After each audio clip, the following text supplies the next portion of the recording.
My name's Jason Holtman. I work for Valve. I work in the Steam group, and today I'll be talking about games in the age of connectivity. Steam was a platform that was originally developed in response to our game needs. So Steam was developed because of Counter-Strike. Counter-Strike existed, people loved it, they wanted to play it, and we had this real problem that every time somebody wanted to update their game, we would break and fracture the community. It was a very painful experience to do that. So we knew that users wanted to have a multiplayer experience where they stayed together and it was a good experience, and hence basically the genesis of Steam was born. It was a way to keep people auto-updated, keep them all together, and start building features and services for games. Once we got it on its feet and it was servicing our own games pretty well, it was a pretty easy hop, skip, and jump to say, oh, maybe some other games should be on here. So the first game we had was actually Mr. Healy's Ragdoll Kung Fu, which was a small game. And from there it moved on to some publishers like Strategy First, and then Activision and 2K. And then pretty soon we had all the major publishers, we had a lot of game catalog to offer. And I think nowadays there's a fair amount of people who use Steam as a shop to buy games, but it's also important that Steam's still there as a lot of services that make games better. So it has matchmaking and anti-cheat and voice over IP. It's got a lot of those services. So it's both things. Services are really the core. Having a store on the internet is not necessarily a difficult thing. You can put things up, there's easy ways to charge credit cards, etc. It's easy to get a catalog sometimes. But the services are really why customers want to use Steam. If you look around at folks, sometimes when we offer a game on Steam, they'll often say, oh, I bought the retail copy. Can I turn it into my Steam copy? That's the sign of having a service that somebody wants to use. So they like having their friends in one place, they like earning achievements, they like the ease of auto-updating. So without those services, I think we'd still be in a world where PC gaming is a little bit broken and it's fractured, and maybe it's for power users.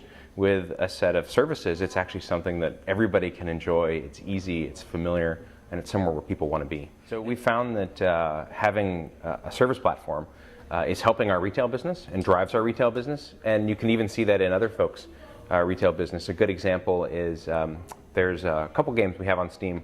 One's called Red Orchestra, the other one's called Killing Floor. Both of these games are made by a small outfit out of Atlanta called Tripwire.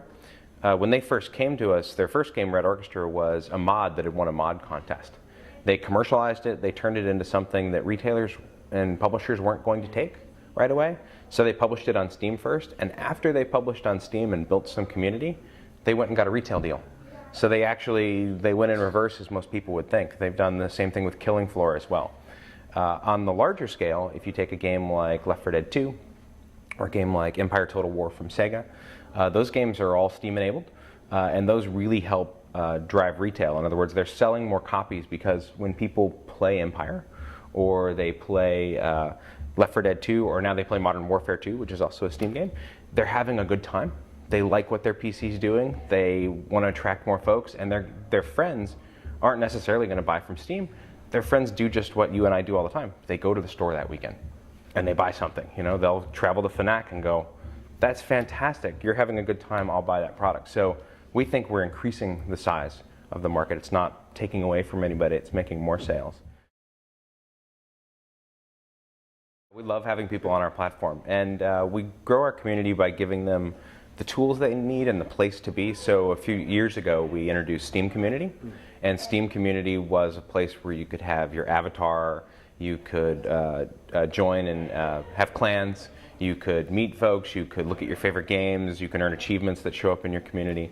So giving people, or giving the community those tools, then what happens is people grow their own community. So that's the best part about it, is that we very much want to give folks what they need to do it. And then we're often surprised sometimes by the groups that will form up. So people will form up around games sometimes they'll form up around a city, sometimes they'll form up around a football team. And who knew, right? There's all these, there's all these Arsenal folks, I guess if you're in Europe, or there's all these Steelers fans if you're in Europe, they're in America, that love to play a certain kind of game, and they'll bond together and form their own communities. So we want it from the outset to let people find their own community and find their own friends. We don't directly put marketing money into growing our community. It's simply people doing it. But in terms of, we spend a lot of development time and resources. A fair amount of our time is spent thinking about how to make Steam better and make the features better, because at the end of the day, you can spend a lot on marketing. But if you don't have a platform or a community for somebody to land in that they want to stay in, they're not going to. So we spend a lot of our time making sure that when people come to the Steam community or come and use Steam, that they like where they are and they're having a good time and they stay. Games come to us all sorts of ways. Sometimes we find them because we like to read magazines and we look at blogs and we look at posts, and sometimes we'll be surprised. A game will just appear on Shack News or pop out, and we'll run and try to find that person and say, that looks really interesting, because we're gamers too. Sometimes it's the other way around. Sometimes people will find us at trade shows or they'll mail us their game. So we're always on the lookout for things, and they go everywhere from very, very small, interesting experimental games all the way up to top-tier AAA games. So I think the future is very bright for PC gaming. It's a really interesting time.